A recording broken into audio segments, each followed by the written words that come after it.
और अब बात करते हैं ईरान और इजरायल की जंग में सबसे बड़े टारगेट की। पहले दिन इजरायल के टारगेट पर ईरान के परमाणु ठिकाने और उसकी टॉप लीडरशिप, लेकिन जंग के दूसरे दिन खामनेई के महल के पास अटैक करके नेतन्याहू की मिसाइल ने क्या टारगेट सेट कर दिया। इससे पहले इस युद्ध में जितनी सटीकता से ईरान की टॉप लीडरशिप को निशाना बनाया, उसे देखकर हर कोई हैरान है। इन हमलों की प्लानिंग में मोसाद का बहुत बड़ा रोल सामने आ रहा है। कहा जा रहा है कि सारे टारगेट मोसाद ने सेट किए, उसी ने लॉक किए और एलिमिनेट करने में भी उसके इनपुट ने ही सबसे अहम रोल निभाया। इन सभी पहलुओं पर बात करेंगे अपने मेहमानों से, लेकिन पहले एक बड़ी खबर आ रही है। नेतन्याहू का ईरान पर बड़ा आरोप, कहा परमाणु हथियार हूतियों को देना चाहता था। ईरान में शासन परिवर्तन संभव, यह कहा नेतन्याहू ने। तेहरान जल रहा है, नेतन्याहू ने कहा। रिवॉल्यूशनरी गार्ड्स के खुफिया प्रमुख और उनके डेप्यूटी को मार गिराया। हम मिशन पूरा करने के लिए दृढ़ निश्चय है, यह कहा है नेतन्याहू ने। उधर तेहरान में एक और मिसाइल डिपो पर हमला किया गया है। इजरायली सेना ने ड्रोन से हमला किया है। ड्रोन अटैक के बाद मिसाइल डिपो में आग लग गई है। आग कई किलोमीटर दूर से दिख रही है। तेहरान में एक और मिसाइल डिपो पर हमला। यह मिसाइल डिपो है, यानी यहां तेहरान में ईरान की सेना मिसाइलें रखती है, जिसको इजरायल ने टारगेट किया।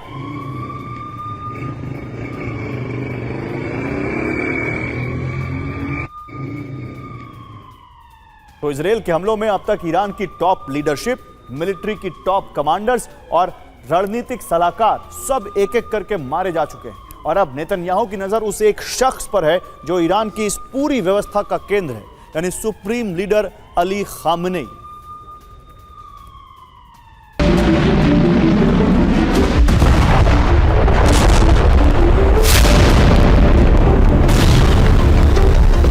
इजरायल की मिसाइलें तेहरान में परमाणु ठिकानों को ध्वस्त करने के बाद अब उस महल की चौखट तक पहुंच रही हैं, जहां खुद सुप्रीम लीडर खामनेई रहते हैं। दावा किया जा रहा है कि एक दिन पहले इजरायल ने खामनेई के घर के पास बड़ा हमला किया। यह हमला तेहरान में राष्ट्रपति भवन के पास किया गया, जहां इजरायल ने एक मिसाइल दागी। प्रेसिडेंशियल कॉम्प्लेक्स के नजदीक हुए इन धमाकों से वहां हड़कंप मच गई। इस धमाके ने साफ कर दिया कि अब खामनेई को नेतन्याहू ने अपना प्राइम टारगेट बना लिया है।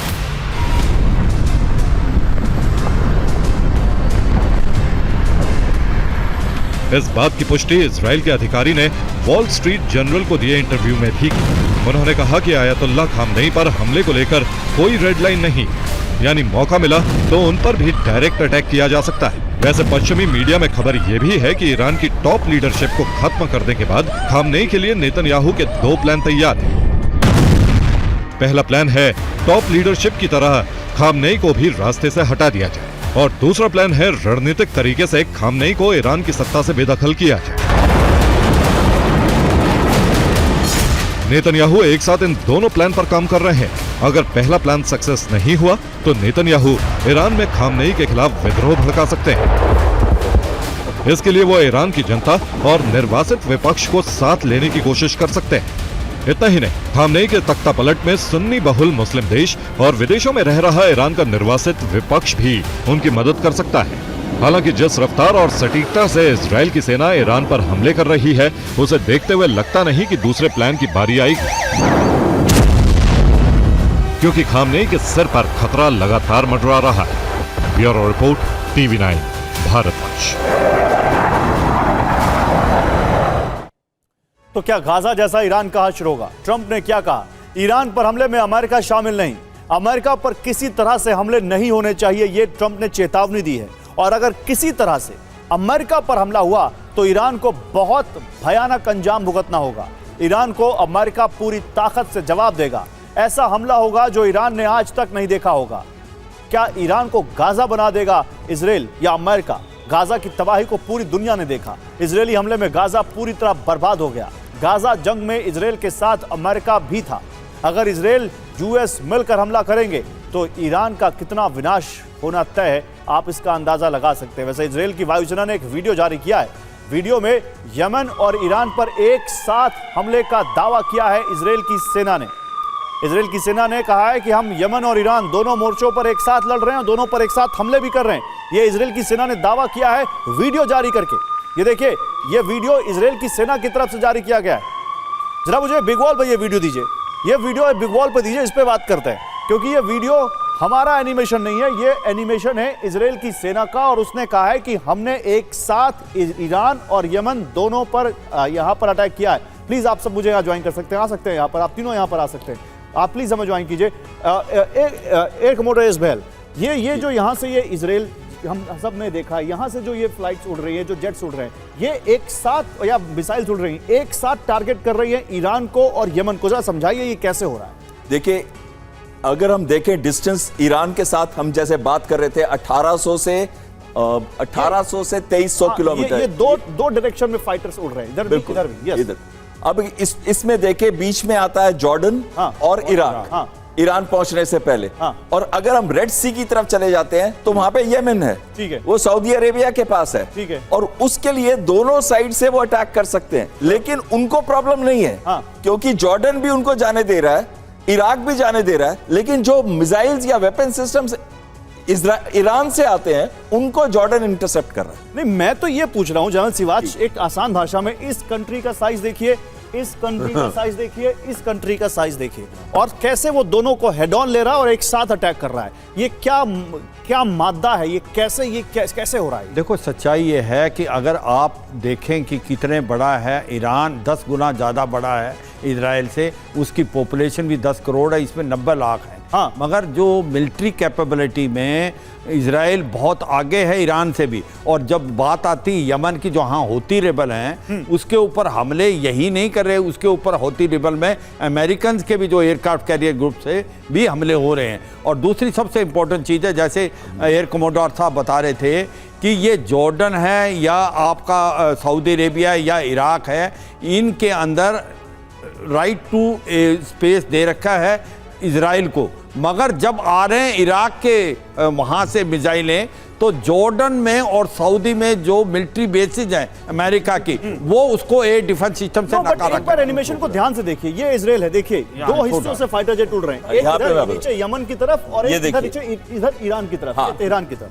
हवाई जहाज के लिए ये मैटर नहीं करता, मिसाइल के लिए ये मैटर नहीं करता कि कौन से। बिल्कुल सही कह रहे हैं आप। ये इस साइड पे आएगा आपका यमन, और उसके साथ है सऊदी अरेबिया, और जैसे इसके साथ यहाँ पे है सऊदी अरेबिया, और इस साइड पे आएगा आपका। आप आ जाइए सर। अब यहाँ से एक बार फिर रीओरिएंटेट करते हैं। इजराइल, वहां पे ईरान, करेक्ट? हाँ बिल्कुल, ये ईरान है, इसके बीच में जॉर्डन और इराक, ठीक है। और फिर अगर देखें इजराइल, और नीचे आता है रेड सी, और रेड सी के पास आता है यमन, और यमन के ये देखिए यमन, और ये साना दिखा रहे हैं, यमन का कैपिटल साना, बिल्कुल। और यहाँ से इसके बीच में आता है सऊदी अरेबिया। तो जो प्रॉब्लम्स है बेसिकली नहीं है कोई भी, ये जरूर है कि इनके पास 250 के करीब एयरक्राफ्ट है, 240 के करीब एयरक्राफ्ट है इजराइल के पास। फिर उनके पास लार्ज नंबर ऑफ मिसाइल्स हैं, लार्ज नंबर ऑफ ड्रोन्स हैं, ड्रोन्स की रेंज नहीं है पहुंचने की। अम्बेसडर वोरा, आप कुछ कहना चाहेंगे इस पर? मैं सिर्फ ये कह रहा था कि हूतीज पे ये क्यों हमला कर रहे हैं, ये बात मुझे समझ नहीं आ रही, क्योंकि अमेरिका तो दोस्ती कर चुका है हूतीज के साथ। डोनाल्ड ट्रंप ने हूतीज को कहा कि मेरे हूतीज आर टारगेटिंग इजराइल। नहीं sir, you watch, if you look at it carefully sir, वो बाकी देशों के पानी के जहाजों को मार रहा है, अमेरिकियों को नहीं मार रहा है। एक और भी चीज, वो सौदा हो चुका है, पैसा मिल चुका है, खरीद दिए गए हैं हूती को भी तो पैसा चाहिए सर। मिल गया उसको। आप कह रहे हैं कि हूती और अमेरिका पैक्ट हो चुका है 100%। एक और चीज है गौरव, इसमें ये समझना पड़ेगा, जो हूती यमन में हैं, उनके ऊपर कोई एयरक्राफ्ट से वार नहीं हो रहा, जो कि ईरान पे हुआ है। 200 एयरक्राफ्ट गए थे। यमन पे जो भी हो रहा है हूती रेबल पे, उसको मिसाइल, रॉकेट और ड्रोन से हमले हो रहे हैं। और ये ड्रोन के हमले कि जो इजराइल से नहीं हो रहे, ये रेड सी से जो एयरक्राफ्ट कैरियर हैं अमेरिका के, वहां से भी हो रहे हैं। लेकिन ये आईडीएफ ने वीडियो जारी करके कहा है, तो जरूर वो क्लेम कर रहे हैं। क्लेम तो कर रहे हैं, ये हमारा वीडियो नहीं है। ड्रोन की रेंज नहीं है, इजराइल के ड्रोन की रेंज नहीं है। मिसाइल। देखिए एक और बड़ी खबर, आईडीएफ प्रवक्ता ने कहा हम अपने अधिकारों की रक्षा के लिए लड़ रहे हैं।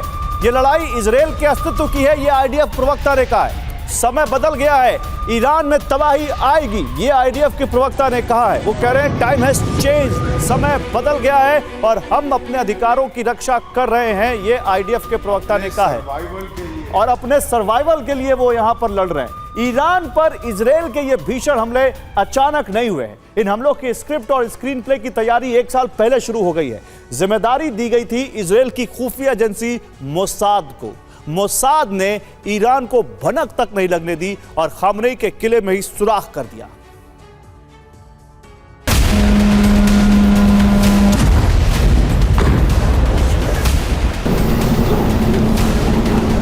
ईरान में ये मिसाइल हमले, परमाणु ठिकानों पर ये धमाके और टॉप लीडरशिप पर प्रिसाइज अटैक, ये सब मोसाद की 1 साल की लंबी प्लानिंग का नतीजा है। 1 साल पहले ईरान की जमीन पर दाखिल होने के बाद मोसाद ने वहां इन हमलों की पुख्ता तैयारी की, साथ ही अपना एक घातक सीक्रेट नेटवर्क तैयार किया और ईरान के बीचों बीच सीक्रेट गाइडेड वेपन सिस्टम और ड्रोन बेस बनाए।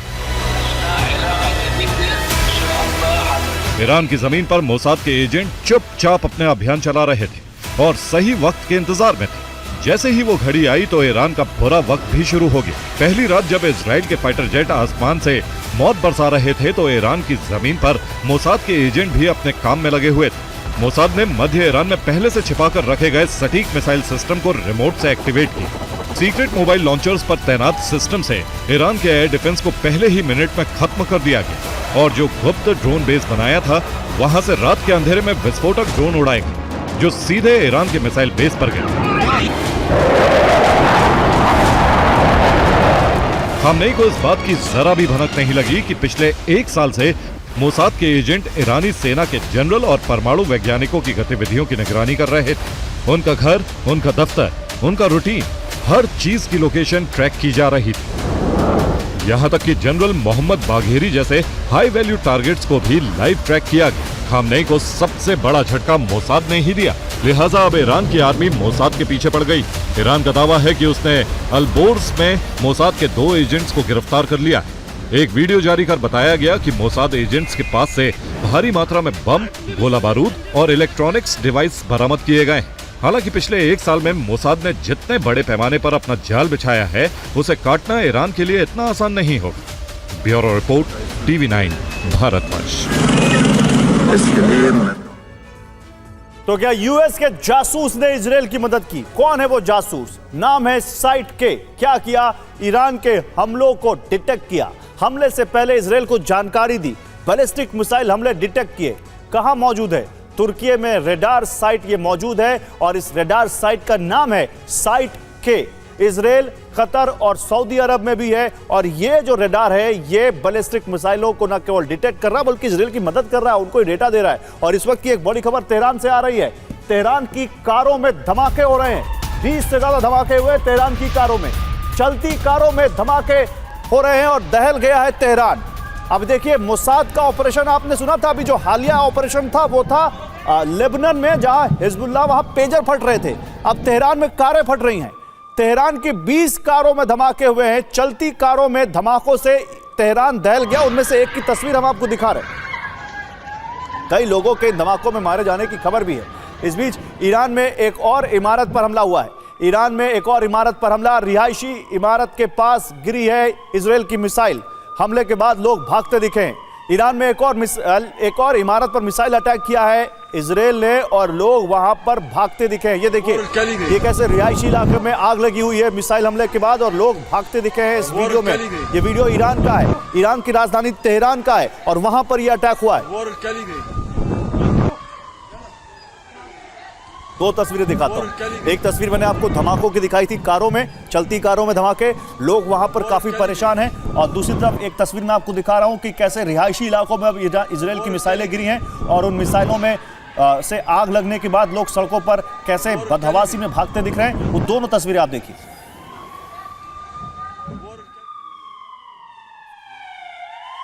मध्य ईरान तक इजराइल का हमला हो रहा है।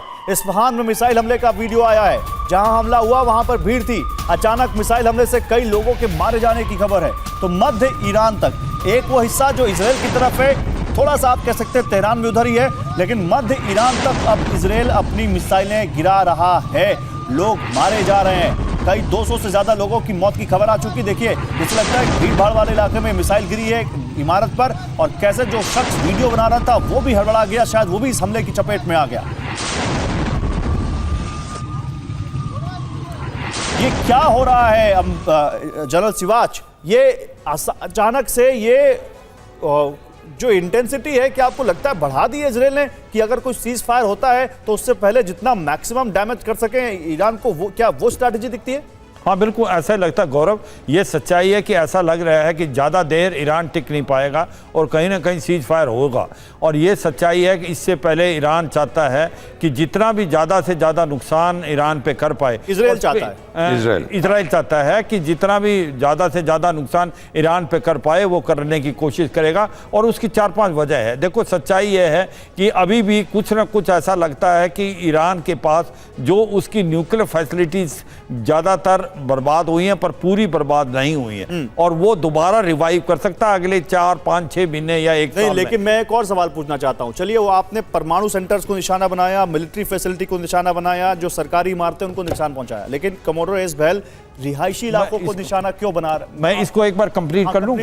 देखो मैं यही कह रहा हूं कि जो रेजिडेंशियल एरिया हैं ऐसे इजराइल नहीं बना रहा, क्योंकि वो यही चाहता है कि किसी तरीके से आयतुल्ला अल खमानी के अगेंस्ट लोग सड़कों पे आए, डिससेटिस्फैक्शन होए। अगर आप देखें नेतन्याहू ने क्या बोला था कि ये ऑपरेशन लॉयन है, ये उसको दिलाता है, हाँ तो ये राइजिंग लॉयन है, ये उसको दिलाता है याद जो उनके 79 से पहले उनके फ्लैग पे होता था। एक प्रकार मेरे को लगता है कि अब वो टारगेट कर रहे हैं ईरान की जो आवाम को, वो चाहते हैं कि कहीं डिससेटिस्फेक्शन हो लोगों को। ईरान में वो कहीं ना कहीं जो मौजूदा लीडरशिप है उसके खिलाफ पैदा करना चाहता है। मुझे लगता है एम्बेसडर वोरा और एयर कमोडोर एस बहल साहब दोनों लोग इसमें बोलना चाहते हैं, लेकिन मैं एक रिपोर्ट दिखा के आऊंगा आप दोनों के पास। अब जंग में बरस रहे बारूद से हो रहे विनाश के वीडियो सबूत हम आपको दिखाते हैं। ये ईरान और इजराइल के बीच हो रही जंग के सबसे नए वीडियो हैं, इनको देख लीजिए, फिर आते हैं अपने गेस्ट के पास।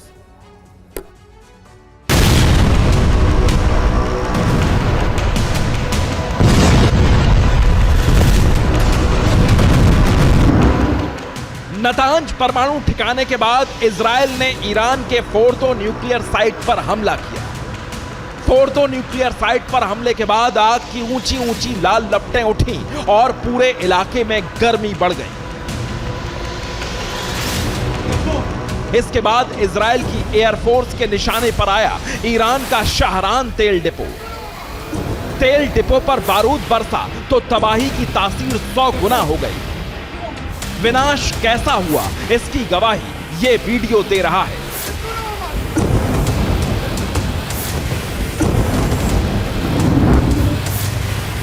लेकिन तबाही सिर्फ ईरान के परमाणु ठिकानों या तेल डिपो पर ही नहीं हुई। ईरान की राजधानी पर इजराइल ने इतना बारूद बरसाया कि तेहरान के कई इलाके गाजा जैसे दिखाई देने लगे।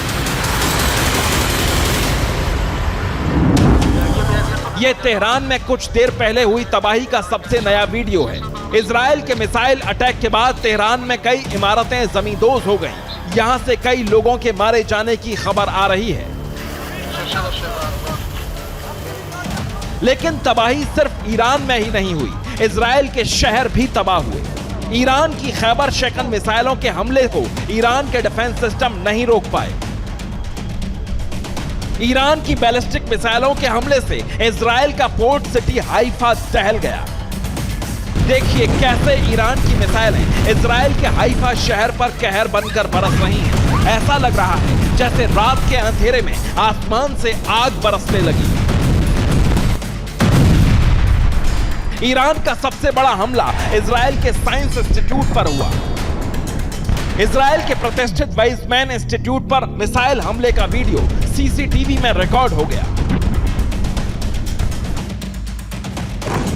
अब इजराइल की राजधानी तेल अवीव पर ईरान के मिसाइल स्ट्राइक का यह वीडियो देखिए। ईरान की ये मिसाइलें इजराइल के रिहायशी इलाकों पर गिरती हुई दिखाई दी।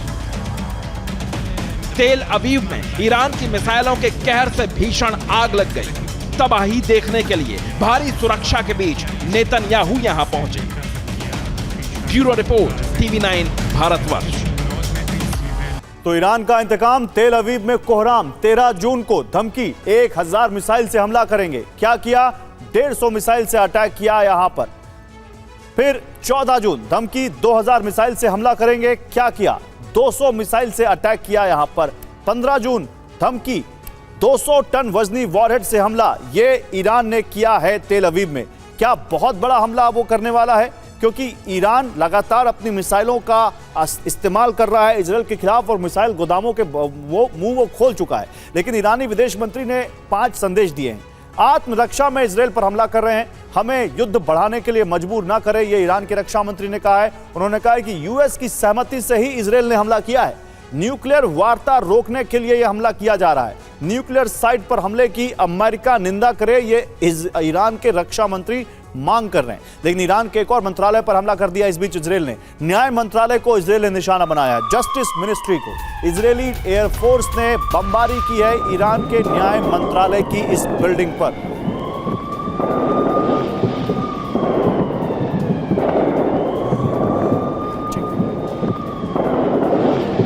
ठीक है, ये तस्वीरें हम आपको दिखाते रहेंगे, लेकिन अब लौटते हैं अपने पैनल के पास। अमज नबोरा, कुछ कहना चाहते हैं आप? मैं इतना ही कहना चाहता हूं कि डोनाल्ड ट्रंप साहब ने अभी ट्वीट किया है सोशल मीडिया का पोस्ट। उन्होंने कहा है कि शांति तो बिल्कुल आने वाली है और मध्यस्थता कौन करेगा? आपने उस आदमी का नाम सुना है। ही सजेस्ट दैट मध्यस्थता should be done by a fellow called Vladimir Putin. उससे फोन पे बात की थी, उसके बाद ये आइडिया दिया है। बोलिए सर, कैसी दुनिया है ये? नहीं, सवाल यह है कि मध्यस्थता होगी कब? अभी तो कोई मध्यस्थता दिख नहीं रही। वो खत्म हो जाएगा सब कुछ। He says they are going to come. बहुत मीटिंग्स चल रही हैं, ट्रम्प साहब कह रहे हैं। बहुत सी मीटिंग चल रही है, backdoor diplomacy not military action. Thank you very much general साहब, थैंक यू वेरी मच पहल साहब। डिप्लोमेसी बैकडोर चल रही है और कहता है बहुत जल्दी शांति आएगी। अभी 1 घंटा पहले उसने ये तो वो भी कह रहे थे कमोडोर एस बहल कि 24 घंटे में मैं रूस और यूक्रेन की वॉर रुकवा दूंगा। बिल्कुल तो बात भी कर रहे थे, कहां हुआ कुछ? बिल्कुल। अभी इसमें जो हम बात कर रहे थे इससे थोड़ी देर पहले, 2 चीजें होती हैं वॉर में लड़ाई जीतने के लिए। कैपेबिलिटी टू फाइट को डिग्रेड किया जाता है, जो कि इजराइल ने बहुत अच्छे तरीके से उसके आगे उस तरफ बढ़ रहा है। और दूसरा होता है विल टू फाइट। एक्चुअली कितनी भी कैपेबिलिटी हो, जब बॉक्सर्स में एक बॉक्सर का विल नहीं रहता तो वो लड़ ही नहीं पाता उसके बाद। अब वो क्या कर रहे हैं, अवाम के ऊपर जो ये आपने कार के हमले दिखाए, उससे क्या हो रहा है कि एक दहशत का माहौल बढ़ रहा है ईरान में। हाँ, और साथ में ईरान के अंदर मोराल उनका जो है ना, फाइट का मोराल जो है वो नीचे आता जा रहा है। और खासकर जब उनकी लीडरशिप को टारगेट किया जा रहा है, इनके वेपन सिस्टम्स को टारगेट किया जा रहा है, इनके अवाम को टारगेट किया जा रहा है और दहशत फैलाई जा रही है। और ये विल टू फाइट को ब्रेक करने की कोशिश की जा रही है। और जैसे आप पूछ रहे थे कि ट्रंप साहब ने कहा था 24 घंटे में, और अब लेकिन फ्यूल भी जो है वो ट्रंप साहब ही डालते हैं। वो चाहते हैं कि ईरान का इतना नुकसान हो जाए ताकि जब मैं मध्यस्थता करूं तो वो मान भी जाए और वो धमकी भी दे रहे हैं, क्रेडिट भी मिल जाए। वो कह रहे हैं हमारा कोई रोल नहीं अगर तुम्हें लग रहा है, और अगर तुमने एक भी जहाज को गलती से छू लिया या हमारे एक बेस पर गलती से एक भी मिसाइल मार दी तो फिर हम ऐसी जंग लड़ेंगे कि तुम देखते रह जाओगे। ये तो बिल्कुल ठीक, यही भी कह रहे हैं। बिल्कुल सही कह रहे हैं आप। वो ये पूरी ताकत से जवाब देंगे, कह रहे हैं। बिल्कुल। और इसमें एक चीज देखने लायक है, 18 से 19 मिलिट्री बेसेस हैं यूएस के इस एरिया के अंदर, लेकिन 8 परमानेंट बेसेस हैं जो कि सऊदी अरेबिया, कतार, यूएई, जॉर्डन, सीरिया, इन एरियाज को देखें तो वो मेजर 8 बेसेस यहां पे हैं। और उन्होंने ये इसलिए बोला उनको कि हम अटैक नहीं कर रहे थे, हमने अटैक नहीं किया, हम सपोर्ट नहीं कर रहे, लेकिन आप हमारे बेस पे करेंगे तो ये युद्ध बढ़ जाएगा, आपको छोड़ेंगे नहीं, तबाह बर्बाद कर देंगे। इसका क्या मतलब है? ये साइकोलॉजिकल प्रेशर फिर डाल रहे हैं। अब अमेरिका चाहता है डील हो, लेकिन अमेरिका, ट्रंप चाहते हैं कि ये क्रेडिट डील हो, लेकिन जनरल सिवाच 5 दौर की वार्ता हो गई, 60 दिन का समय चला गया, कोई डील क्रैक नहीं हुई ईरान और अमेरिका के बीच। क्या इजराइल का ये हमला वो तरीका है जिससे प्रेशर कर डालकर नेगोशिएशन टेबल पर ईरान की नेगोशिएशन पावर कम करके उसको किसी डील पर लाया जा सकता है? बिल्कुल लाया जा सकता है। आपने बहुत अच्छा बोला गौरव। ये सच्चाई है कि पहले ईरान को लगता था कि उसके अंदर बहुत ज़्यादा मिलिट्री कैपेबिलिटी है और वो कोई भी डील नहीं करेगा, और वो सबको पता था कि वो बहुत ज़्यादा करीब है न्यूक्लियर हथियार बनाने के, मगर वो डिनाइल मोड पे था। और सबसे पहले ये कहते 20 साल के अंदर IAEA ने ये कहा था कि जो अब ईरान कर रहा है ऐसा लगता है अगले कुछ समय में वो न्यूक्लियर हथियार बना देगा। मगर जब से इसको चोट लगी है, ये 4 जो लड़ाई चली है अब इजराइल वर्सेज ईरान, इससे ईरान की मिलिट्री कैपेबिलिटी बहुत कम हो गई है, उसकी लीडरशिप एक तरफ से गायब हो गई है, साइंटिस्ट मार दिए हैं, मिलिट्री कमांडर को भी मार दिया गया है, और ऐसे में पूरे अवाम के अंदर डीमोरलाइजेशन है। और आज ऐसा लगता है कि जो मिलिट्री कैपेबिलिटी थी ईरान की वो 20% रहेगी।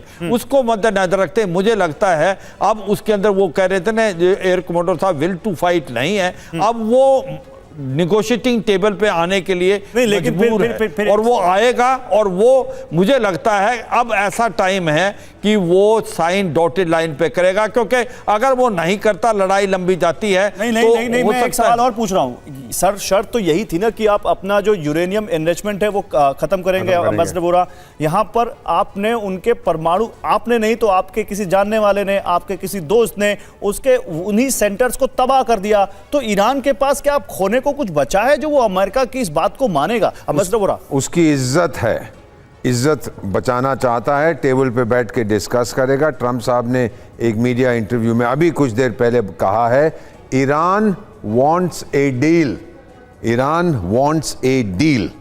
और जो इजराइल ने अटैक किया है उसके कारण वो डील बहुत जल्दी आएगी। तो मेरा तो मानना है सर कि अब ईरान के पास क्या होगी, किन शर्तों पर होगी? एज फार एज जहां तक इजराइल का सवाल है, nuclear bomb out out out, happy birthday, कभी नहीं मिलेगा तुमको 1000 साल तक। ईरान को हाँ। और जहां तक ईरान का सवाल है, भाई मेरी थोड़ी बची हुई इज्जत है, अब कुछ पैसा वैसा दे दो, रिकंस्ट्रक्शन करा लो, मेरे को तेल बेचने दो, मेरा थोड़ा पैसे मैं कमाऊंगा। इकोनॉमिक सैंक्शन हटा दो। उनकी ऑलरेडी इकोनॉमिक जो हालत है बहुत खराब है। वो तेल बेच नहीं पा रहा है। हाँ। तेल उसका वहीं पड़ा हुआ है, तो सैंक्शन हटा दो। हाँ। मैं बॉम्ब को हमेशा के लिए अलविदा कह देता हूं और फिर हम भाई भाई डार्लिंग डार्लिंग करके खुशहाली में पूरी दुनिया जिएगी। मतलब सब कुछ घूम फिरा के वही उसी टेबल पर आती है जिसमें अमेरिका का अपर हैंड है। लेकिन देखिए एक चीज और, जिसमें हम डिप्लोमेट्स बैठते हैं, फौजी नहीं। एक चीज और है गौरव, जल्दी, अभी वो ऐसा दिखा रहा है ईरान अपने अवाम को कि अभी हमने लड़ाई जीत ली है। हाँ। और अभी तो उसकी इज्जत बची हुई है आयतुल्लाह अल खमानी के ईरान में, उसका ये फायदा उठा के ये डील कर सकता है, क्योंकि अगर ये लड़ाई लंबी जाती है फिर ईरान के हालात बहुत खराब हो जाएंगे। ना मुझे लगता है एक और ना इज्जत बचेगी। एग्जैक्टली। चलिए इसी बीच एक और रिपोर्ट दिखाना चाहता हूं मैं। ईरान और इजराइल पड़ोसी देश नहीं है, ध्यान से देखिए, बहुत अहम रिपोर्ट है। दोनों के बीच इराक आता है, जॉर्डन आता है, सऊदी अरब का भी हिस्सा थोड़ा बहुत आता है, लेकिन इतनी दूर से ये दोनों देश एक दूसरे पर आग बरसा रहे हैं। अब आप सोच रहे होंगे कैसे, और इजराइल और ईरान के निशाने पर क्या क्या है, आइए दिखाते हैं।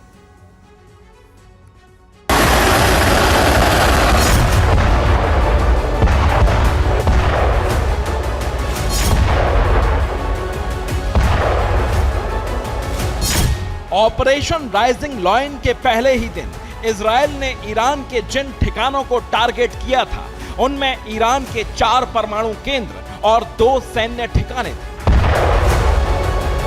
अब इजराइल ने ईरान के फोर्डो न्यूक्लियर साइट पर सबसे बड़ा हमला किया है। इजराइल की सेना ईरान के हर परमाणु ठिकाने को नेस्तनाबूद करने के मिशन पर है, क्योंकि इस हमले से कुछ दिन पहले इजरायली खुफिया विभाग को एक सनसनीखेज खबर मिली थी। अगर यह हमला नहीं होता तो ईरान एक हफ्ते में ही परमाणु हथियार बना लेता। ईरान के पास 15 परमाणु बम बनाने लायक यूरेनियम मौजूद है। ईरान के बड़े पलटवार के बाद अब युद्ध का दायरा बढ़ गया है। अब दोनों दुश्मन देशों के टारगेट पर एक दूसरे के रक्षा विभाग, सैन्य मुख्यालय, तेल डिपो, हथियार डिपो और सरकारी इमारतें हैं। इजराइल के निशाने पर ईरान के परमाणु केंद्र हैं, तो ईरान इजराइल के तकनीकी संस्थानों को टारगेट कर रहा है। ईरान के हमले में इजराइल के वेizmann साइंस इंस्टीट्यूट के परमाणु रिसर्च सेंटर को भारी नुकसान हुआ है। इजराइल ने 9 लोगों की मौत की पुष्टि की है, 210 से ज्यादा लोग घायल हैं और कई लापता हैं। Bureau report, TV9 Bharatvarsh. और ईरानी हमलों के खिलाफ एयर डिफेंस क्या है इजराइल का, आइए आपको दिखाते हैं। आयरन डोम, जो कि सबसे आप कह सकते हैं करीब का डिफेंस सिस्टम है, जिसकी रेंज 70 किलोमीटर है और ये short range surface to surface missile को ट्रैक करता है। 1100 टारगेट एक बार में ट्रैक कर सकता है। इसके बाद आता है डेविड स्लिंग, इसकी रेंज 300 किलोमीटर है। ये बैलिस्टिक मिसाइल्स को, क्रूज मिसाइल्स को, कैलिबर रॉकेट्स को डिटेक्ट कर सकता है। 1100 टारगेट्स को यह भी एक बार में ट्रैक कर सकता है। फिर आता है एरो सिस्टम 2, जिसकी रेंज 100 किलोमीटर है। यह डिफेंस देता है बैलिस्टिक मिसाइल से, 1100 टारगेट तक यह भी ट्रैक कर सकता है। एक इसके बाद आता है एरो सिस्टम 3, जिसकी रेंज करीब 2500 किलोमीटर है और यह डिफेंस देता है बैलिस्टिक मिसाइल से, ट्रैक करता है 1100 टारगेट। फिर अमेरिका का थाड आता है। खाट जो कि एक एयर डिफेंस सिस्टम है जिसकी रेंज 150 से 200 किलोमीटर है। बैलिस्टिक मिसाइलों से, फाइटर एयरक्राफ्ट से देता है यहाँ पर डिफेंस। अटैक कर सकता है 10,000 किलोमीटर प्रति घंटे की रफ्तार से। इसी बीच देखिए तेहरान के मशहद एयरपोर्ट पर भीषण बमबारी। एक बड़ी खबर आ रही, देखिए तेहरान के मशहद एयरपोर्ट पर भीषण बमबारी। इजरायली सेना ने धुआं किया एयरपोर्ट पर हमले के बाद आग लग गई। आसमान में दूर से देखा जा सकता है धुआं। ये देखिए, ये मशहद एयरपोर्ट है। ये मशहद एयरपोर्ट को क्यों निशाना बनाया होगा, जरा इस पर भी बात करेंगे। मशहद एयरपोर्ट जो कि इजराइल ने तेहरान के इस एयरपोर्ट को मारा है, इस पर धुआं आपको दिख रहा है। इसके बारे में अभी थोड़ी देर पहले कमोडोर एस बेल बता भी रहे थे कि इसके पीछे क्या स्ट्रैटेजी हो सकती है। देखिए आपको एक एरोप्लेन भी वहां पर खड़ा दिख रहा है, उस जो आग का धुआं उसके ठीक पहले। तो ये मशहद एयरपोर्ट है ईरान का, तेहरान में, जहां पर इजराइल ने बमबारी की है।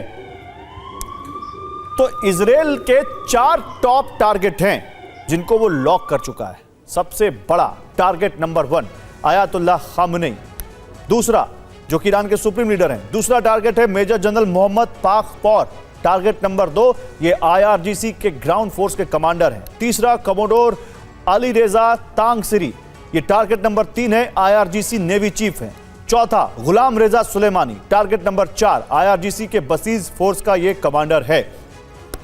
इस बीच एक और बड़ी खबर, इजराइल ने तबाह की ईरानी मिसाइल, बैलिस्टिक मिसाइल लॉन्चर तबाह कर दिया। हमदान प्रांत में यह मिसाइल नष्ट की है, मिसाइल भी नष्ट की है और मिसाइल लॉन्चर भी नष्ट किया है इजराइल ने। ये तस्वीरें आ गई हैं उसकी, देखिए ये है मिसाइल लॉन्चर ईरान का जिसको इजराइल ने तबाह किया है। ये एक बैलिस्टिक मिसाइल लॉन्चर है और ईरान ने एनर्जी सेंटर्स को भी टारगेट किया है। लड़ाकू जेट ईंधन उत्पादन सेंटर पर हमला किया है। ईरान के हमले में इजराइल में भारी तबाही मची है। तो ये ईरान का अटैक है, ये इजराइल में ईरान ने टारगेट किया है, उनके fighter jet fuel production centre पर अटैक किया है। ईरान के इस हमले में इजराइल में भी तबाही मची है। कमोडोर बेल, क्या आप मुझे समझा सकते हैं कि इससे कितना नुकसान हुआ होगा इजराइल को? देखिए, फ्यूल प्रोडक्शन सेंटर, करेक्ट, यही इसी को टारगेट किया गया जी। तो फ्यूल प्रोडक्शन सेंटर का क्या मतलब है? ATF फ्यूल का इस्तेमाल करते हैं फाइटर, एविएशन टर्बाइन फ्यूल कहते हैं उसको, और उसके बिना तो जहाज उड़ ही नहीं सकते। इन्होंने पहले टारगेट किया था, अगर आपको याद होगा, हाइफा रिफाइनरी को। यस, हाइफा रिफाइनरी भी जल रही थी और अब फ्यूल प्रोडक्शन सेंटर को भी अटैक कर दिया।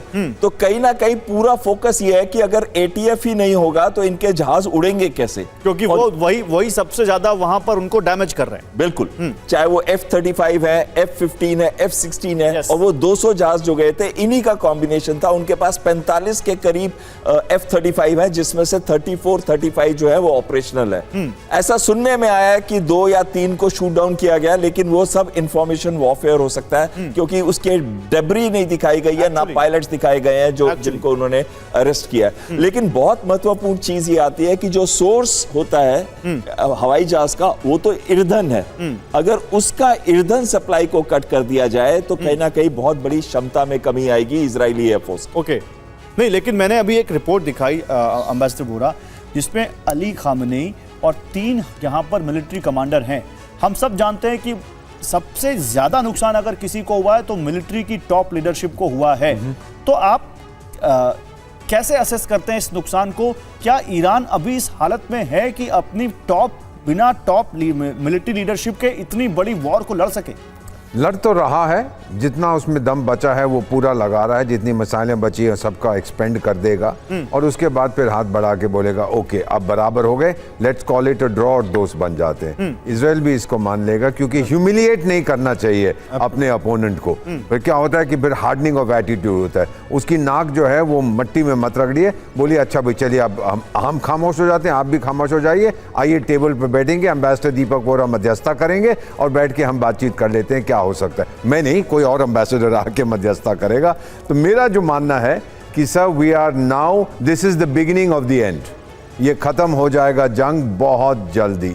और एक चीज फाइनली कि ये जो न्यूक्लियर टॉक्स चल रही थी ईरान के साथ, वो विटकॉफ वगैरह के साथ, सर ये सब स्मोक स्क्रीन था। ओके। डोनाल्ड ट्रंप को मालूम था। ये इसको हम कहते हैं सर, चाणक्य ने भी हमें सिखाया, स्ट्रेटेजिक डिसेप्शन। ओके। वो डिसेप्शन ये होता है कि दूसरा कुछ सोचा है क्या हो रहा है क्या हो रहा है, और बिहाइंड द सीन्स आप कुछ और करते हो। ये उन्होंने पूरी तरह से साबित कर वो दिया। मॉक ड्रिल खेलते खेलते वो 7-8 जो सेंटर्स है उनको तबाह कर दिया। Thank you very exactly this ये इन्होंने किया। ये और ज्यादा में इसमें क्या, you know what can I से, ये स्ट्रेटेजिक डिसेप्शन है। इसमें फंस गया था ईरान। वो इतने होशियार नहीं है डिप्लोमेसी में। ठीक है। अमेरिका ने प्रैक्टिस करके उनको अब खत्म कर, सर 48 घंटे एट द मोस्ट। आप देखेंगे हो रहा नहीं ना सर, इसलिए वो इतने स्मार्ट नहीं है। लेकिन फिर भी देखिए, इसी बीच एक और बड़ी खबर, इस वक्त की बड़ी खबर, ईरान में पानी की पाइपलाइन पर इजरायली हमला। ईरानी ऊर्जा मंत्रालय ने इजरायल पर आरोप लगाया, कहा इजरायल ने तेहरान में पानी की पाइपलाइन पर हमला किया। तो पानी को भी नहीं छोड़ रहा है, तेल को भी नहीं छोड़ रहा है इजरायल, तेल और बिजली को भी नहीं छोड़ रहा है। ये देखिए, पानी की पाइपलाइन को तबाह करने के बाद कुछ इस तरह की तस्वीरें इजरायल से आई हैं। लेकिन इसमें एक ऐसा किरदार है जिसके बारे में अभी तक हमने बात नहीं की। ये 2 तस्वीरें पानी की पाइपलाइन टूटने के बाद, तबाह होने के बाद कुछ इस तरह से ईरान की सड़कों पर पानी बह रहा है। देखिए कितना नुकसान किया है यहां पर इजरायल ने ईरान का। लेकिन इसी बीच एक बड़ी खबर, हाइफा पोर्ट की बात हम कर रहे थे। ईरानी मिसाइल से हाइफा पोर्ट को नुकसान नहीं पहुंचा है, यह जानकारी आ रही है। जहाजों का परिचालन बिना किसी बाधा के वहां जारी है। हाइफा पोर्ट पर किसी की जनहानि भी नहीं हुई है। ईरानी बैलिस्टिक मिसाइल से हमले का दावा किया गया था, लेकिन सूत्र यह कह रहे हैं कि हाइफा पोर्ट पर अभी भी 8 जहाज हैं। हाइफा पोर्ट पर जहाजों का परिचालन जारी है। जहाज वहां आ भी रहे हैं, जहाज वहां से जा भी रहे हैं। हाइफा पोर्ट बहुत इंपॉर्टेंट है। कितना इंपॉर्टेंट है अपने एक्सपर्ट से जान लेते हैं। जनरल सिवाज, क्या कहना है आपका? हाफिया पोर्ट बहुत ही इम्पोर्टेंट है इजराइल के लिए। अगर आप India, middle east, Europe economic corridor भी देखेंगे तो हाफिया पोस्ट के बाद ही फिर वो यूरोप में जाते हैं। और हाफिया पोस्ट में कहते हैं 18 से 20% जो पोर्ट का सामान जाता है इजराइल से, वो हाफिया पोर्ट से जाता है। और इसको वेरी वेल प्रोटेक्टेड है। एयर डिफेंस सिस्टम जो लगा रखा है उसमें उसने थर्ड मिसाइल भी लगा रखी हैं और पेट्रोइड मिसाइल भी लगा रखे हैं हाफिया में। और इसीलिए अगर कोई हमला होता है, मैं ये समझता हूँ कि ईरान के लिए बहुत सूटेबल टारगेट है, मगर इजराइल ने पुख्ता इलाज कर रखे हैं कि उसके ऊपर डायरेक्ट हमला होना बहुत मुश्किल है। और उसकी जो भी पेनिट्रेशन है, मुझे लगता है कि काफ़ी कम हो सकती है। और इसको मद्देनजर रखते 3 चीजें की मैं इंपॉर्टेंट चीज बताना चाहूंगा कि इस लड़ाई के अंदर आपने देखा कि पहले भी उन्होंने क्या टारगेट किए थे, मिलिट्री कमांडर और साइंटिस्ट। और अब उन्होंने क्या क्या, आयतुल्ला अल खमानी जो उनके सुप्रीम लीडर हैं, जिसका उनको मालूम नहीं है। उसके अलावा नेवल चीफ, पहले एयर चीफ को किया, नेवल चीफ करके रहे दोबारा, और उसके बाद वो कमांडर इन चीफ कर रहे हैं IRGC का। इसका मतलब ये इनका मकसद ये है टॉप लीडरशिप को बिल्कुल ख़त्म कर दें, तो आवाम के अंदर डिससेटिस्फैक्शन प्राप्त करें, बिजली पानी गैस को बंद करा दें कि लोग सड़कों पे आ जाएं। तो ये मल्टी प्रोंग स्ट्रेटेजी से जा रहा है। लेकिन इस स्ट्रेटेजी में और इस पूरे डिस्कशन में अभी हमने एक चीज मिस की और मैं चाहता हूं कि अब हम उस पर आए। ईरान का मददगार कौन है? कोई नहीं। कोई है क्या? चीन ईरान का मददगार है। क्यों? क्योंकि मैं आपके लिए कुछ यहां पर फैक्ट लेकर आया हूं। चीन के जहाज सैन्य मदद लेकर ईरान पहुंचे हैं। बीजिंग ने इजरायली जहाज हमलों का विरोध किया है। ईरान से तेल का मुख्य खरीदार है बीजिंग। चीन के हथियार इस्तेमाल करता है ईरान। ईरान समर्थित गुट इस्तेमाल करते हैं चीन के हथियार। ईरान ने चीन से हजारों टन मिसाइल फ्यूल मंगाया है। और इसीलिए मैं कह रहा हूं कि क्या चीन अभी भी पर्दे के पीछे से यहां पर मदद कर रहा है ईरान की? जल्दी से कमोडोर बहल, आपका एक रिएक्शन जल्दी से। बिल्कुल सही कह रहे हैं आप। जो रीसप्लाई जो इंपॉर्टेंट कंपोनेंट्स की है, चाहे वो मिसाइल्स की या दूसरे वेपन सिस्टम्स की हैं, उसको सप्लाई इस समय चीन कर रहा है। उनके कई जहाज जो है एयरपोर्ट पे लैंड भी हुए थे और उन्होंने उसी वजह से टारगेट शुरू कर दिया है इजराइल ने एयरपोर्ट पे अटैक करने का। लेकिन जो महत्वपूर्ण चीज ये आती है कि चीन जरूर उनको बाई सपोर्ट करेगा इक्विपमेंट से, वेपन सिस्टम से, लेकिन खुद आगे नहीं बढ़ के उनकी मदद करेगा किसी और चीज के अंदर। यानी कि पीछे से सपोर्ट करेगा, जैसे अमेरिका कर रहा है यूक्रेन को या अमेरिका कर रहा है इजराइल को। लेकिन आगे नहीं आएगा। मेरा एक सवाल है, कहते हैं दुश्मन दोस्त होता है, क्या डिप्लोमेसी में भी होता है? एम्बेसडर बोरा, जल्दी से। दुश्मन का दुश्मन दोस्त होता है, लेकिन दोस्त का दुश्मन जरूरी नहीं है कि वो मेरा भी दुश्मन हो। ओके। अमेरिका मेरा दोस्त है, रूस उसका दुश्मन था। इसका मतलब नहीं कि रूस लाजमी तौर पर मेरा भी दुश्मन बनेगा। ये चाणक्य बड़ा क्लियर है इसके बारे में। अभी आप जो बात कर रहे थे चाइना ये भेज रहा है, वो कैसे भेज रहा है? एयरपोर्ट को तो खत्म कर दिया इन लोगों ने। हाइफा पोर्ट जो है वहां पर कोई नुकसान नहीं हुआ है, वहां चीनी कोई नहीं आएगा। 30% जो इजराइल के इंपोर्ट्स हैं वो अडानी कंट्रोल हाइफा पोर्ट में आते हैं। तो कहां से भेज रहा है? ये हवा से पैराशूट के जरिए भेज रहा है? I don't believe this sir. Okay, चलिए इसी बीच एक और बड़ी खबर, ईरान ने एनर्जी सेंटर को भी टारगेट किया है। लड़ाकू जेट ईंधन उत्पादन सेंटर पर हमला किया, जो भी हम बता रहे थे। इजराइल के ईरान के हमले में इजराइल में भारी तबाही हुई है। भारी हुई। और ईरानी खुफिया प्रमुख और उनके डेप्यूटी मारे गए। बेंजामिन नेतन्याहू ने दावा किया है। ईरानी खुफिया प्रमुख और उनके डेप्यूटी मारे गए हैं। बेंजामिन नेतन्याहू ने यह दावा किया है। उधर दक्षिणी ईरान पर इजराइल ने हमला किया है। शिराज शहर पर इजराइल का अटैक। तो दक्षिणी ईरान तक हमला किया है इजराइल ने, शिराज शहर में यह हमला किया है। अभी 2 और का दावा किया है डेप्यूटी, एक ईरान के जो इंटेलिजेंस चीफ हैं और जो उनके डेप्यूटी हैं। ईरान ने कितने इजरायली मारे हैं ऑफिशियल्स? कोई भी नहीं, कोई भी नहीं अभी तक एक। तो इंटेलिजेंस क्या करी, सो रही थी क्या?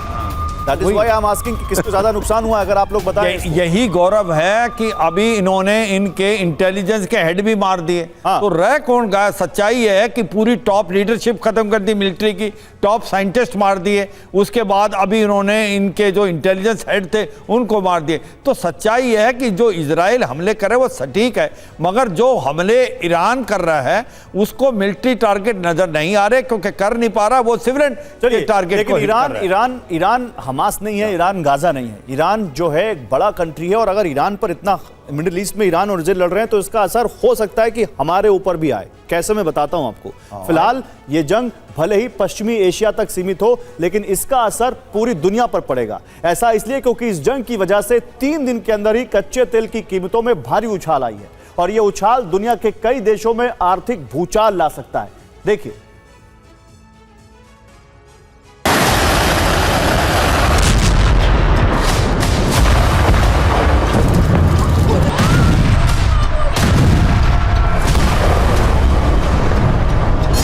ईरान पर गिरने वाली इजराइल की एक एक मिसाइल दुनिया के तमाम देशों की अर्थव्यवस्था को झकझोर रही है। इस जंग के महज 3 दिन के अंदर ही अंतर्राष्ट्रीय बाजार में कच्चे तेल की कीमतों में 13% तक का भारी उछाल आया है। और ये बात स्कूल में पढ़ने वाला बच्चा भी जानता है कि जब तेल की कीमतें बढ़ती हैं तो महंगाई खुद ब खुद बढ़ जाती है। फिर भी आपको इसका असर समझाते हैं।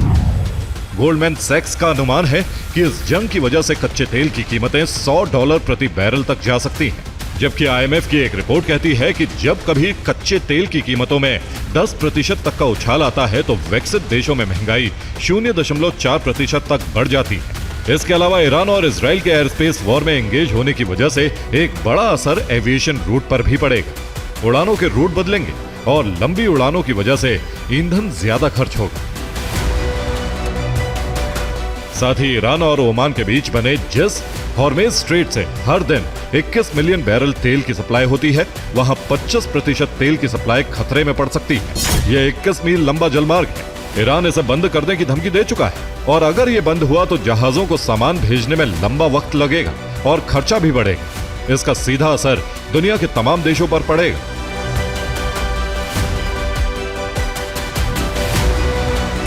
तो कुल मिलाकर अगर इजराइल ईरान युद्ध लंबा चला तो यह महज एक सैन्य टकराव नहीं होगा, बल्कि वैश्विक स्तर पर आर्थिक हलचल भी पैदा करेगा। Bureau report, TV9 Bharatvarsh.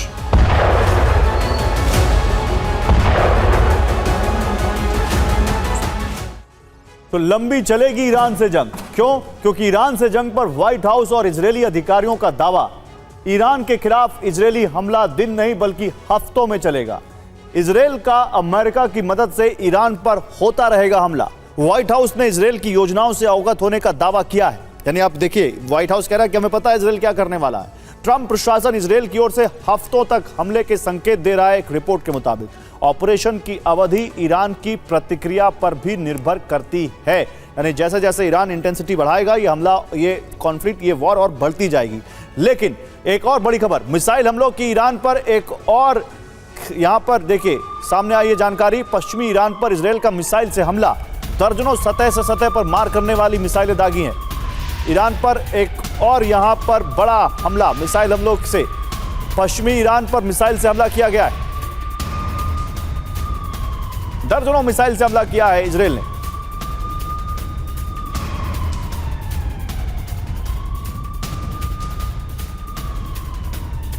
तो नेतन्याहू का प्रहार, ईरान होगा राख। तेहरान में इजराइल का टारगेट क्या है? रक्षा मंत्रालय, परमाणु मुख्यालय, परमाणु प्रयोगशाला, ऑयल रिफाइनरी। ऑयल रिफाइनरी पर अटैक कहां हुआ है? तेहरान में हुआ है, बंदर अब्बास में हुआ है, इस्फहान में हुआ है, बुशहर में हुआ है। ऑयल रिफाइनरी पर हमले रोकने में क्या जुटा है ईरान? हाँ, ईरान के 7 राज्यों में डिफेंस सिस्टम एक्टिव कर दिए गए हैं। यानी ईरान चाहता है कि कम से कम उसको नुकसान हो। अब क्योंकि समय कम है, मैं जल्दी से अपने तमाम मेहमानों से एक एक सवाल पूछता हूं। मैं शुरुआत आपसे करता हूं एम्बेसडर वोरा, इस पूरी वॉर में आपको इंडियन इंटरेस्ट कहां दिखता है और आप क्या चाहते हैं कि ये वॉर इस वक्त कहां तक रुक जानी चाहिए? प्राइम मिनिस्टर नरेंद्र मोदी तो यही चाहते हैं कि बिल्कुल रुक जाए जंग, सिचुएशन जो है वो डायलॉग और डिप्लोमेसी के थ्रू रिजॉल्व की जाए। हम पर इसका कोई खास असर नहीं पड़ेगा। ईरान का ऑयल प्रोडक्शन तो आपको पता है बहुत कम है और हम उनसे नहीं खरीदते हैं। स्ट्रेट ऑफ हॉर्मुज बंद हो गया, कोई फर्क नहीं पड़ता, हम तो रूस से तेल ले रहे हैं। हम अपना कॉरिडोर वहाँ पे बना रहे हैं, व्लादिवोस्टॉक टू जो भी चेन्नई कॉरिडोर जो हम बनाने की कोशिश कर रहे थे एक्सेट्रा, वो चल रहा है, स्टार्टेड वर्किंग। तो मेरा अपना ये मानना है कि इमीडिएटली कोई इम्पैक्ट नहीं पड़ेगा। तेल की प्राइसेस 5%, 6%, 10% बढ़ेंगी, सोने की कीमतें बढ़ेंगी, हम पे कोई इसका असर नहीं पड़ेगा। चाहते हम ये हैं, क्योंकि हम दोनों के मित्र हैं, तो भाई आप शांत हो जाओ। बाकी देश जो ग्लोबल साउथ है उन पे जरूर असर पड़ेगा, भारत पे नहीं पड़ेगा। तो इस मैं कमांडर बहल आपसे जानना चाहता हूं, क्या जो अमेरिका का कह रहा है, व्हाइट हाउस कह रहा है कि ईरान के रिटेलिएशन पर निर्भर करेगा, तो अगर ईरान हमला करना बंद कर दे तो आपको लगता है इजराइल भी हमला करना बंद कर देगा? बिल्कुल नहीं। ये युद्ध शुरू किया है इजराइल ने, हाँ, और बंद भी इजराइल ही करेगा। और यही चीज ईरान ने भी कहा है। कहते हैं कि अगर इजराइल बंद कर देता है तो हम आगे नहीं बढ़ाएंगे, और ये बहुत महत्वपूर्ण चीज है। और इस युद्ध को सिर्फ 2 ही लोग रोक सकते हैं, एक तो रशिया अगर प्रेशर बनाए ईरान के ऊपर, और यूएस इस बात से अग्री हो, क्योंकि यूएस दिखा रहा है कि वो चाहता है युद्ध ना हो, लेकिन चाहता है एक्चुअली है कि युद्ध होता रहे और ईरान डिग्रेड होता रहे। और इसी वजह से बहुत जरूरी है कि ट्रंप अगर रियली चाहेंगे तो ये युद्ध। अच्छा, देखिए, इसी से जुड़ी एक और खबर आ गई है। नेतन्याहू का एक रिएक्शन आया और ये भी बहुत ताजा रिएक्शन है। ये एटमी प्रलय रोकने के लिए ईरान पर हमला किया है हमने, नेतन्याहू ने कहा है। विकसित करने से कुछ महीने दूर था, परमाणु बॉम्ब को डेवलप करने से कुछ महीने दूर था ईरान। हमारे पास ईरान को लेकर खुफिया जानकारी थी। मैं जल्दी से जनरल सिवाच आपके कमेंट को फाइनल कमेंट बनाता हूं यहां पर। अगर परमाणु बम आ जाता ईरान के पास तो क्या इजराइल पर वो हमला कर देता? हाँ बिल्कुल। देखो, मैं आपको यही बताना चाहता हूं कि हर कोई ये कहता है कि भाई इजराइल के पास न्यूक्लियर हथियार है, तो ईरान के पास भी अगर न्यूक्लियर हथियार आ जाते हैं तो फिर इजराइल को इतनी क्या प्रॉब्लम है? इजराइल बार बार कह रहा है कि हमारे एग्जिस्टेंस और सर्वाइवल पे खतरा है। वो क्यों? क्योंकि इजराइल एक छोटा देश है। अगर उसके ऊपर ईरान एक न्यूक्लियर बम भी डाल देगा तो इजराइल खत्म हो जाएगा। तो सेकेंड स्ट्राइक कैपेबिलिटी की बात ही कहां आती है, क्योंकि इसके अंदर स्ट्रेटेजिक डेप्थ तो है ही नहीं। तो ये सच्चाई है, इजराइल की को कभी भी ईरान को न्यूक्लियर हथियार नहीं बनाने देगा, ना इजराइल बनाने देगा, ना अमेरिका। एक पॉइंट बोला था गौरव कि इस लड़ाई से भारत को क्या फर्क पड़ सकता है। ईरान में जो चाबार पोर्ट है वो भारत के लिए बहुत इंपॉर्टेंट है, और उससे हमारा जो जाता है Afghanistan, central Asian state, north south transport corridor, east Europe और रशिया, अगर ये लड़ाई लंबी फैलती है तो चाबार पोर्ट के अंदर कुछ इंपैक्ट हो सकता है, वो भारत के लिए अच्छा नहीं है। और इसी प्रकार से इजराइल के साथ भारत के अच्छे रिलेशन है। भारत चाहेगा ये लड़ाई जल्दी से जल्दी रुके। मुझे लगता है सर, पिछले 2 घंटों में आप लोगों ने जितने अच्छे तरीके से हमारे व्यूअर्स को ये समझाया है कि कैसे ये वॉर आगे जा रही है, इसमें किसका क्या यहाँ पर रोल है, आई गेस बड़ा कॉम्प्रिहेंसिव तरीके से हमारे दर्शकों ने 2 घंटे में इस वॉर को अच्छे तरीके से समझा होगा और इसमें इंडियन इंटरेस्ट को समझा होगा। आप सभी का बहुत शुक्रिया, थैंक यू वेरी मच।